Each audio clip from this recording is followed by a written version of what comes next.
O meu pai foi peão, minha mãe solidão. Estava pensando o seguinte, que você pintar, tá certo, um painel da sua vida. Que a gente estava saindo lá, né, de Brodowski, eu era pequena. A charrete chegou perto de um barranco, quase que caiu. Aí o meu pai puxando a rédea, e o cavalo com as pernas para cima, e a minha mãe, ai, minha Nossa Senhora da Aparecida, ai, minha Nossa Senhora da Aparecida. Eu ainda não tinha sido batizada, aí minha mãe botou o nome de Aparecida por causa disso. Aí o cavalo foi se afastando e saiu do barranco. Quase que morre todo mundo ali. Sou caipira, pirapora nossa, Senhora de Aparecida, ilumina-me na escura e funda o trem da minha vida. Sou caipira, pirapora. Vila Bonfim eu me lembro que tinha a minha tia, tinha uns parentes lá, e que eram comerciantes. Então era uma vila que chamava Vila Bonfim, que morava um rei do café lá, que eram os Bonfins. Eles eram os mais ricos, né, da região, e a família Junqueira, que era da dona Yaya Junqueira, que era a rainha do café naquela época. Então eles deram o nome na cidade de Bonfim, por causa dessa família. Acho que com uns 9 anos eu já estava com uma cestinha de verdura, percorrendo as ruas e vendendo, junto com meu irmão. Com meu pai, eu ia, quando eu catava algodão, tinha que andar quilômetros, né? Então meu pai me levava a cavalo e me trazia a cavalo. O café era diferente, que aí eu já estava mais adulta, aí não tinha emprego, né? Então tinha que sempre... Todo mundo quer ganhar um dinheirinho, né? Ninguém quer ficar parado, né? Aí eu comecei já a trabalhar no café, já tinha acho que 14 anos, por aí. Aí eu ia junto com outras pessoas, né, de boia fria, como boia fria. Teve 3 irmãs que morreram. A primeira, ela teve coqueluche. Ela passou mal, ficou sufocada, aí ela morreu. A outra foi em Veracruz. Em Veracruz, deu tifo, pneumonia e eterícia, tudo junto. Não tinha recursos, né, naquela época. E eu fiquei na sala, eu e meu pai, ninguém entrava lá com medo de pegar a doença, só o médico.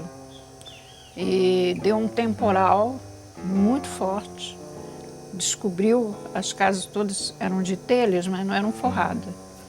Então descobriu a casa, aquelas telhas caíram em cima da gente, em cima dela, em cima da mesa com o caixão.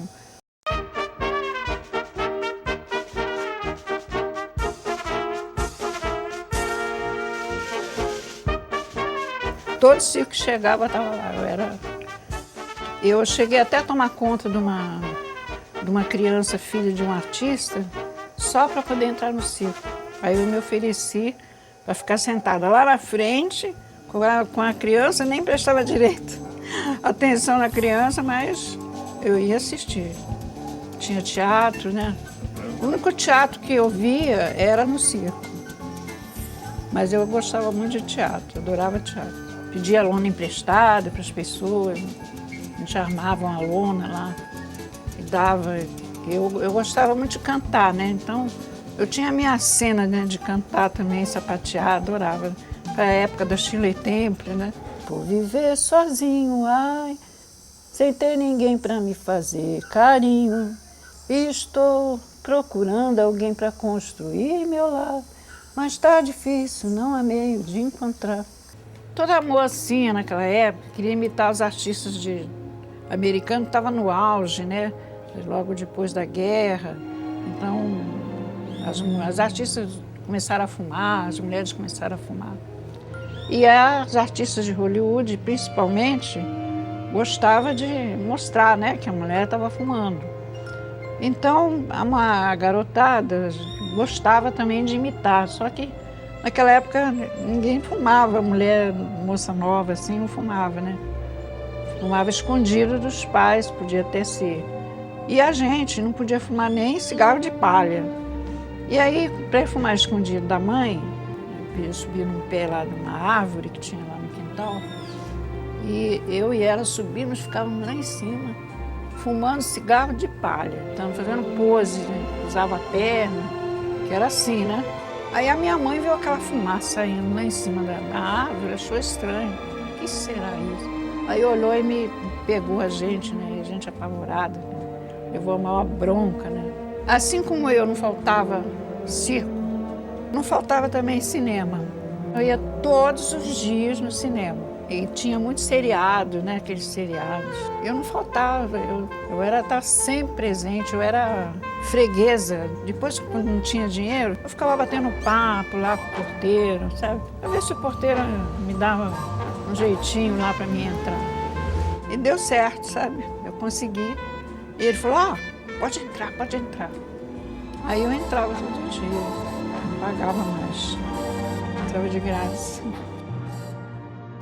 15 anos eu estava trabalhando no dentista. Além de eu ser recepcionista, eu trabalhava, ajudava, ele me ensinava a tratar dente, fazer curativo e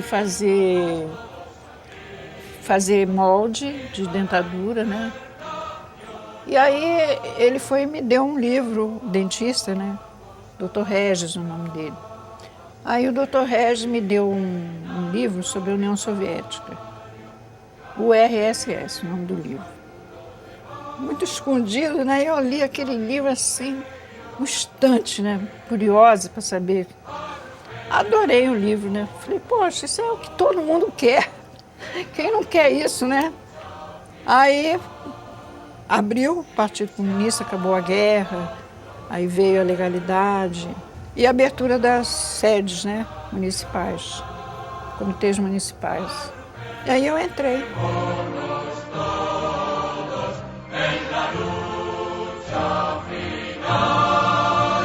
Entrei por minha conta, assim. Eu sempre fui agitadora, sempre ocupei esse cargo, né, no partido. Agitação e propaganda, mas eu dou muito para organizar. Eu tenho até esse poema, eu achei escrito, que a gente fez no mês de mulheres do campo, né?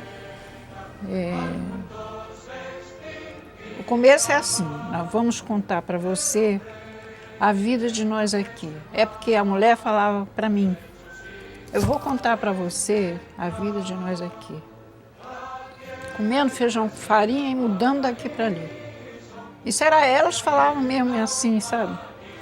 O partido estava numa época que estava muito perseguido.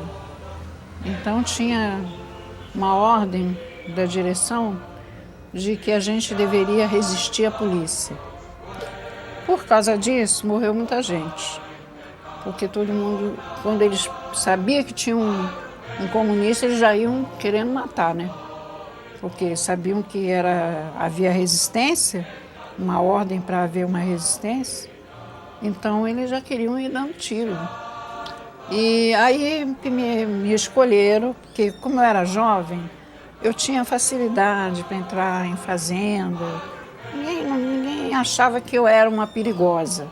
Fui numa fazenda, num sítio, que o cara era arrendatário. Só que ele, quando ele arava a terra, ele encontrava ossos de gente. Então eram terras griladas. Ele começou a pegar esses ossos e levar para as delegacias, para registrar. Aí ele começou a ficar avisado, entendeu? Pelo fazendeiro lá do local, pela polícia. E aí eu fui para lá, arranjar local, eu falei, olha, eu estou achando um pouco arriscado fazer essa reunião aqui. Mas aí não tinha outro local, então a gente se arriscou. Aí fez a reunião. Aí até a reunião já tinha terminado, não tinha tido problema nenhum. Metade tinha ido embora, metade ficou para fazer hora, para não ficar na estação, para não chamar atenção. Tinha uma pessoa que estava armada, que era o Godoy. Só o Godoy tinha uma arma que só tinha 2 tiros, uma carrucha, né? A polícia chegou de repente. e começaram a atirar. O Godoy estava com a arma, ele, para se defender, ele tirou a arma. Quando ele viu que o soldado encostou o revólver aqui nele, deu um tiro assim, queima-roupa, né, que eles chamam. Ele, na mesma instante, ele também deu um tiro no soldado, o soldado também caiu morto. Ele caiu morto de um lado, o soldado caiu morto do outro lado. Aí eu corri, me escondi lá num quarto. Quando eu entrei dentro do quarto, sentia que as balas, eu não sabia que era bala, passava raspando assim, sabe? Eu via aquelas bolas assim perto de mim. E eu consegui escapar, assim, por sorte, né? Mas tinha um soldado, era um cabo, o cabo. Ele não quis dar tiro. Ele disse que ele era batista e que ele só matava quando... Ele só tinha ordem de matar quando ele era ameaçado. Então ele se defendia. E ele não quis dar tiro. E ele ficou na janela da cozinha, que essas cozinhas de roça tem um fogão de lenha encostado assim na janela por causa da fumaça. E ele ficou na janela me olhando e eu aproveitei e mandei a menina, pequenininha, né, pegar todo o material que estava no bolso das pessoas, que eu não sabia o que era, mas para não incriminar ninguém, eu peguei todo aquele material e queimei no fogão. E esse sargento viu. O sargento viu e não fez nada, nem me denunciou. Nem me denunciou, impressionante, né? É. Ele ficou calado. Aí ele foi recolhido, por causa disso, ele foi recolhido ao quartel e foi processado. E o advogado nosso foi assistir o processo.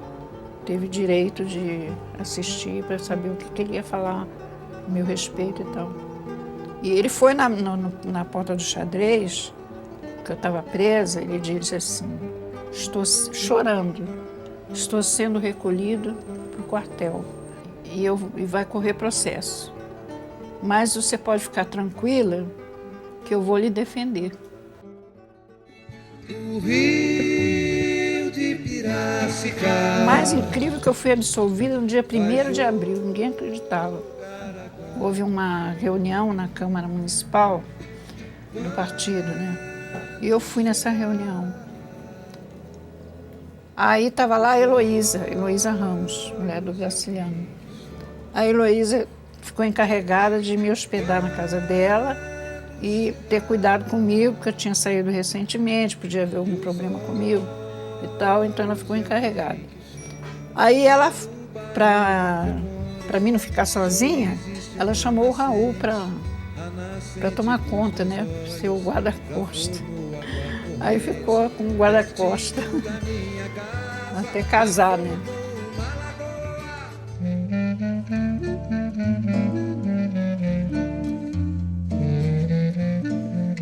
Desde pequena que eu estava na escola, né? Então eu desenhava bem, fazia aquelas paisagens, aqueles coqueiros, gostava de desenhar coqueiro. Aí fazia com lápis de cor. A professora, eu sempre recebia 100 nos meus desenhos. Fui crescendo sempre com aquele pensamento, né? De querer pintar. Aí um dia eu pintei um quadro. Era um pedaço de madeira assim, velho, que estava lá jogado, aí eu peguei e pintei. E ficou, eu sempre tive vontade mesmo. Mas eu achava impossível, porque interior não tem recurso, não tem professor de pintura, não tem nada. Quem quiser ser, tem que ser sozinho mesmo, né?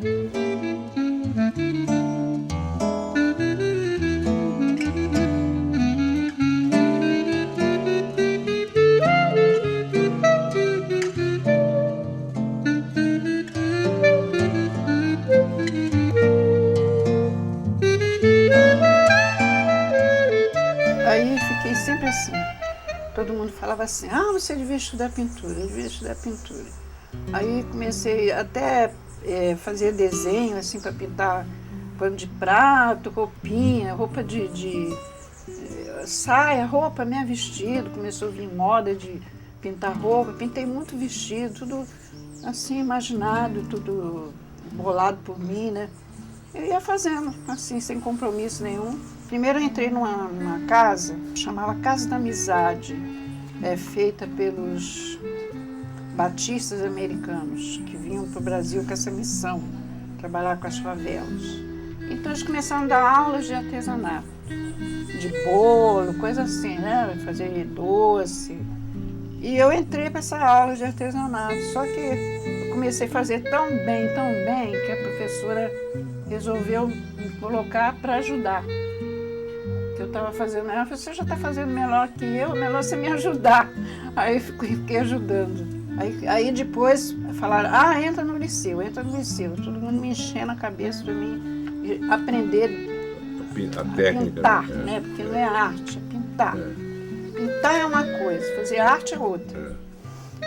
Aí fui para lá, mas aí cheguei lá, aqueles desenhos, sabe, aquelas estátuas, né, de Nero, Sócrates.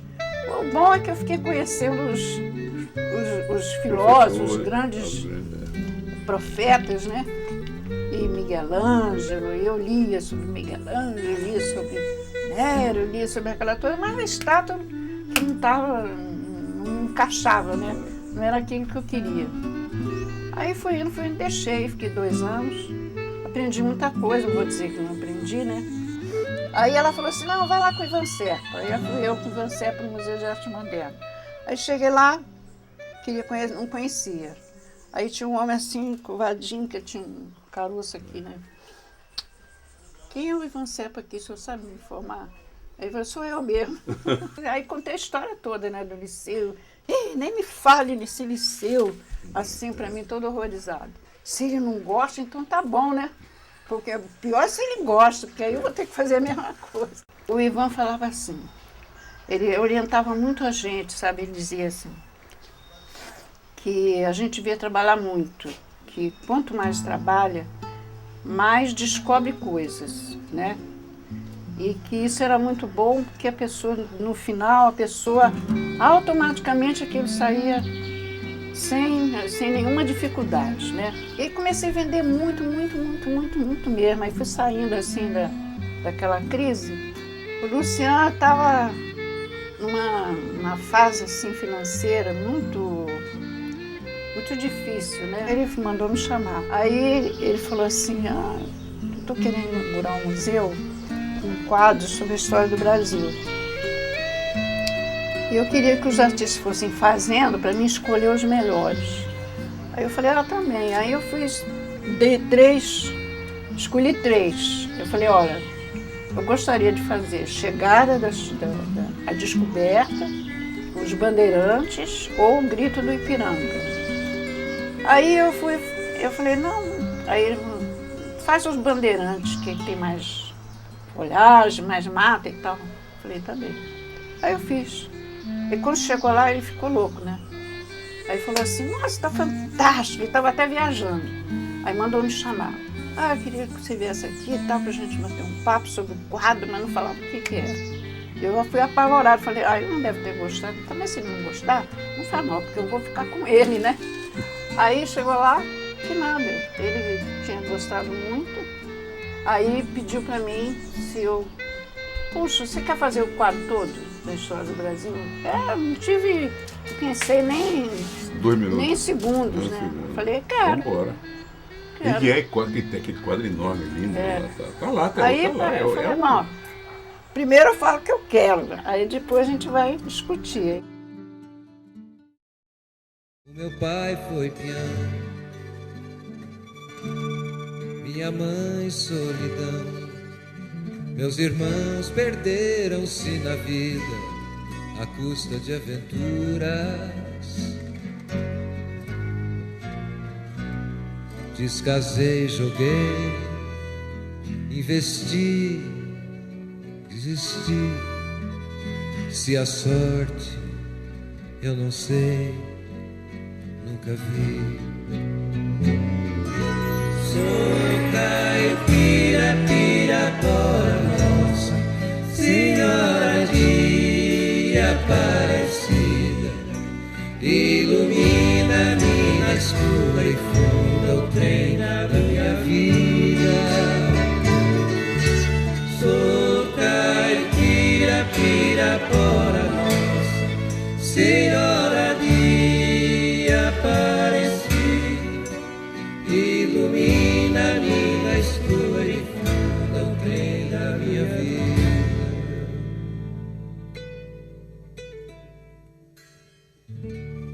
Me disseram, porém, que eu viesse aqui pra pedir de romaria e prece paz nos desaventos. Como eu não sei rezar, só queria mostrar meu olhar, meu olhar, meu olhar. Sou caipira, pirapora, Senhora de Aparecida, ilumina-me na escura e funda o trem da minha vida. Sou caipira, pirapora, Nossa Senhora de Aparecida, ilumina-me na escura e funda o trem